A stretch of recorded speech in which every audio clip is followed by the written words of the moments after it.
Hi, hello ಎಲ್ಲರಿಗೂ ನಮಸ್ಕಾರ. ಜ್ಯೋತಿ ಪಾಕಶಾಲೆಗೆ ತಮ್ಮೆಲ್ಲರಿಗೂ ಸ್ವಾಗತ. ನಾನು ಈ ದಿನ ತುಂಬಾನೇ ಟೇಸ್ಟಿ ಆದಂತಹ ಹಾಗೂ ಸಿಂಪಲ್ ಆದಂತಹ ಬೆಂಡೆಕಾಯಿ ಬಜ್ಜಿ ಅಥವಾ ಬೆಂಡೆಕಾಯಿ ಚಟ್ನಿ ಮಾಡುವ ವಿಧಾನ ತೋರಿಸ್ಕೊಡ್ತಾ ಇದ್ದೇನೆ. ನಾವು ಮಾಮೂಲಿಯಾಗಿ ಬೆಂಡೆಕಾಯಿ ಅಂದ್ರೆ ಸಾಂಬಾರು ಅಥವಾ ಕರ್ರಿ ಅಥವಾ ಪಲ್ಯ ಮಾಡ್ಕೊಳ್ತಾ ಇರ್ತೇವೆ. ಆದ್ರೆ ಈ ರೀತಿ ಚಟ್ನಿನ ಒಮ್ಮೆ ಟ್ರೈ ಮಾಡಿ. ತುಂಬಾನೇ ಟೇಸ್ಟಿ ಆಗಿರುತ್ತೆ ಮುದ್ದೆಗೆ, ಚಪಾತಿಗೆ, ಅನ್ನಕ್ಕೆ ಅಂತ. ಬನ್ನಿ ಈ ಟೇಸ್ಟಿ ಆದಂತಹ ಬೆಂಡೆಕಾಯಿ ಬಜ್ಜಿ ಅಥವಾ ಬೆಂಡೆಕಾಯಿ ಚಟ್ನಿ ಮಾಡೋದು ಹೇಗೆ ಅಂತ ನೋಡೋಣ. ಅದಕ್ಕಿಂತ ಮುಂಚೆ ಇನ್ನು ಯಾರೆಲ್ಲ ಸಬ್ಸ್ಕ್ರೈಬ್ ಮಾಡ್ಕೊಳ್ದೆ ವಿಡಿಯೋ ನೋಡ್ತಿದ್ದಲ್ಲಿ ಪ್ಲೀಸ್ ಸಬ್ಸ್ಕ್ರೈಬ್ ಮಾಡ್ಕೊಳ್ಳಿ. ಬನ್ನಿ ಈ ಟೇಸ್ಟಿ ಆದಂತಹ ಚಟ್ನಿ ಮಾಡೋದು ಹೇಗೆ ಅಂತ ನೋಡೋಣ.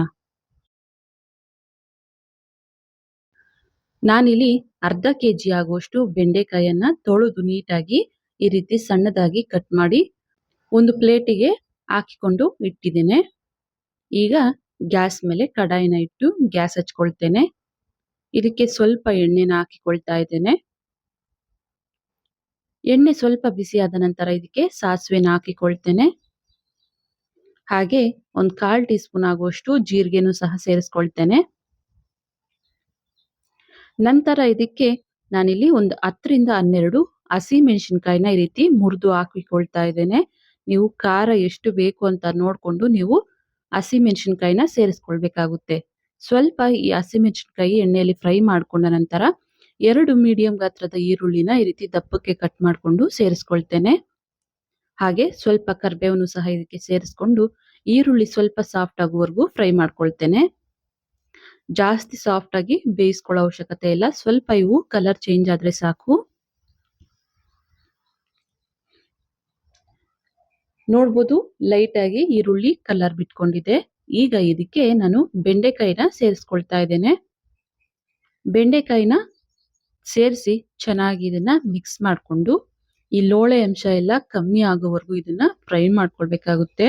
ಹಾಗಾಗಿ ಸ್ವಲ್ಪ ಇದನ್ನ ಚೆನ್ನಾಗಿ ಕಲಸಿ ಲಿಡ್ ಅನ್ನ ಕ್ಲೋಸ್ ಮಾಡಿ ನಾನಿಲ್ಲಿ ಲೋ ಟು ಮೀಡಿಯಂ ಫ್ಲೇಮ್ ಅಲ್ಲೇ ಬೇಯಿಸ್ಕೊಳ್ತೇನೆ. ಆಗಾಗ ಈ ರೀತಿ ಲಿಡ್ ಅನ್ನ ತೆಗೆದು ಮಿಕ್ಸ್ ಮಾಡ್ಕೊಳ್ತಾ ಇದನ್ನ ಮತ್ತೆ ಲಿಡ್ ಕ್ಲೋಸ್ ಮಾಡಿ ಇದನ್ನ ಬೇಯಿಸ್ಕೊಳ್ಬೇಕಾಗುತ್ತೆ. ಚೆನ್ನಾಗಿ ನಾವು ಬೇಯಿಸ್ಕೊಂಡಷ್ಟು ಲೋಳೆ ಅಂಶ ಕಮ್ಮಿ ಇರುತ್ತೆ. ಈಗ ಇದಕ್ಕೆ ರುಚಿಗೆ ತಕ್ಕಷ್ಟು ಉಪ್ಪನ್ನ ನಾನಿಲ್ಲಿ ಸೇರಿಸ್ಕೊಳ್ತಾ ಇದ್ದೇನೆ. ನಂತರ 1 ಗಡ್ಡೆ ಆಗುವಷ್ಟು ಬೆಳ್ಳುಳ್ಳಿನೂ ಸಹ ಸೇರಿಸ್ಕೊಳ್ತೇನೆ. ಹಾಗೇನೆ 2 ಹಣ್ಣಾದಂತಹ ಟೊಮ್ಯಾಟೊನು ಸಹ ಸಣ್ಣದಾಗಿ ಕಟ್ ಮಾಡಿಕೊಂಡು ಸೇರಿಸ್ಕೊಳ್ತೇನೆ. ಇವೆಲ್ಲವನ್ನ ಸೇರಿಸ್ಕೊಂಡು ಈ ಟೊಮ್ಯಾಟೊ ಸ್ವಲ್ಪ ಸಾಫ್ಟ್ ಆಗಬೇಕು ಅಲ್ಲಿವರೆಗೂ ಇವನ್ನ ಇದೇ ರೀತಿ ಲಿಡ್ ಅನ್ನ ಕ್ಲೋಸ್ ಮಾಡಿ ಲೋ ಟು ಮೀಡಿಯಂ ಫ್ಲೇಮ್ ಅಲ್ಲೇ ಕುದಿಸ್ಕೊಳ್ಬೇಕಾಗುತ್ತೆ. ನೋಡಿ ಲಿಡ್ ಅನ್ನ ಕ್ಲೋಸ್ ಮಾಡಿ ಬೇಯಿಸ್ಕೊಳ್ತೇನೆ. ಆಗಾಗ ಲಿಡ್ ಅನ್ನ ತೆಗೆದು ಈ ರೀತಿ ಮಿಕ್ಸ್ ಮಾಡ್ಕೊಳ್ತಾ ಮತ್ತೆ ಲಿಡ್ ಅನ್ನ ಕ್ಲೋಸ್ ಮಾಡಿ ಬೇಯಿಸ್ಕೊಳ್ಬೇಕಾಗುತ್ತೆ. ನೋಡ್ಬೋದು ಈ ಟೊಮೆಟೊ ಸ್ವಲ್ಪ ಸಾಫ್ಟ್ ಆಗ್ತಾ ಬರ್ತಾ ಇದೆ. ಇನ್ನು ಸ್ವಲ್ಪ ಇದು ಸಾಫ್ಟ್ ಆಗ್ಬೇಕು. ಈಗ ಇದಕ್ಕೆ ಸ್ವಲ್ಪ ಹುಣಸೆ ಹಣ್ಣನ್ನು ಸಹ ಸೇರಿಸ್ಕೊಳ್ತೇನೆ. ನಂತರ 1/4 ಟೀ ಸ್ಪೂನ್ ಆಗುವಷ್ಟು ಅರಿಶಿಣನೂ ಸಹ ಇದಕ್ಕೆ ಸೇರಿಸ್ಕೊಳ್ತಾ ಇದ್ದೇನೆ. ಹುಣಸೆ ಹಣ್ಣನ್ನ ನೀವು ನೋಡ್ಕೊಂಡು ಹುಳಿ ಎಷ್ಟು ಬೇಕು ಅಂತ ನೀವು ಹುಣಸೆ ಹಣ್ಣನ್ನ ಸೇರಿಸ್ಕೊಳ್ಬೇಕಾಗುತ್ತೆ. ಹುಳಿ ಟೊಮೊಟೊ ಹಾಕಿದ್ದಲ್ಲಿ ಹುಣಸೆ ಹಣ್ಣು ಸ್ವಲ್ಪ ಕಮ್ಮಿನೇ ಬಳಸಬೇಕಾಗುತ್ತೆ. ಹುಣಸೆ ಹಣ್ಣು ಅರಿಶಿಣನ ಹಾಕಿ ಚೆನ್ನಾಗಿ ಮಿಕ್ಸ್ ಮಾಡಿ ಮತ್ತೆ ಇದನ್ನ ಚೆನ್ನಾಗಿ ಬೇಯಿಸ್ಕೊಳ್ಬೇಕಾಗುತ್ತೆ. ಲಿಡ್ ಅನ್ನ ಕ್ಲೋಸ್ ಮಾಡಿ ಮತ್ತೆ ಇದನ್ನ ಬೇಯಿಸ್ಕೊಳ್ತೇನೆ. ನೋಡ್ಬೋದು ಈ ಟೊಮೆಟೊ ಎಲ್ಲ ಚೆನ್ನಾಗಿ ಬೆಂದಿದಾವೆ. ಈ ರೀತಿ ಫುಲ್ ಸಾಫ್ಟ್ ಆಗ್ಬೇಕು ಅಲ್ಲಿವರೆಗೂ ಇದೇ ರೀತಿಯಾಗಿ ನಾವು ನೀರು ಹಾಕ್ತೇನೆ ಎಣ್ಣೆಯಲ್ಲೇನೆ ಬೇಯಿಸ್ಕೊಳ್ಬೇಕಾಗುತ್ತೆ. ನೋಡ್ಬೋದು ಈ ಟೊಮೆಟೊ ಬೆಂಡೆಕಾಯಿ ಎಲ್ಲ ಚೆನ್ನಾಗಿ ಬೆಂದಿದಾವೆ. ಗ್ಯಾಸ್ ಅನ್ನ ಆಫ್ ಮಾಡ್ಕೊಳ್ತೇನೆ. ಇದನ್ನ ಸ್ವಲ್ಪ ತಣ್ಣಗಾಗ್ಲಿಕ್ಕೆ ಬಿಡ್ತೇನೆ. ನೋಡ್ಬೋದು ನಾವು ಬೇಯಿಸ್ಕೊಂಡಿರುವಂತಹ ಈ ಬೆಂಡೆಕಾಯಿ ಟೊಮೆಟೊ ಎಲ್ಲ ಚೆನ್ನಾಗಿ ತಣ್ಣಗಾಗಿದಾವೆ. ಈಗ ಇದಕ್ಕೆ ಸ್ವಲ್ಪ ಕಟ್ ಮಾಡಿರುವಂತಹ ಕೊತ್ತಂಬರಿ ಸೊಪ್ಪನ್ನ ಹಾಕಿ ಈಗ ಇದನ್ನ ನಾನಿಲ್ಲಿ ಮಸಿಯ ಕೋಲಿನ ಸಹಾಯದಿಂದ ಈ ರೀತಿ ಸ್ವಲ್ಪ ಮ್ಯಾಶ್ ಮಾಡ್ಕೊಳ್ತಾ ಇದ್ದೇನೆ. ನೀವು ಬೇಕು ಅಂದಲ್ಲಿ ಮಿಕ್ಸಿಗೆ ಬೇಕಾದ್ರೂ ಪಲ್ಸ್ ಮೋಡಲ್ಲಿ 1-2 ಸರಿ ಆನ್ ಅಂಡ್ ಆಫ್ ಮಾಡಿ ಮಿಕ್ಸಿನಾದ್ರೂ ಮಾಡ್ಕೊಳ್ಬೋದು. ಅಥವಾ ಈ ರೀತಿ ಬಾಯಿಗೆ ಸಿಗೋ ರೀತಿ ಇರ್ಲಿ ಅಂತ ನಾನಿಲ್ಲಿ ಈ ರೀತಿ ಮಸಿಯೋ ಕೋಲಿನ ಸಹಾಯದಿಂದ ಈ ರೀತಿ ಮ್ಯಾಶ್ ಮಾಡ್ಕೊಳ್ತಾ ಇದ್ದೇನೆ.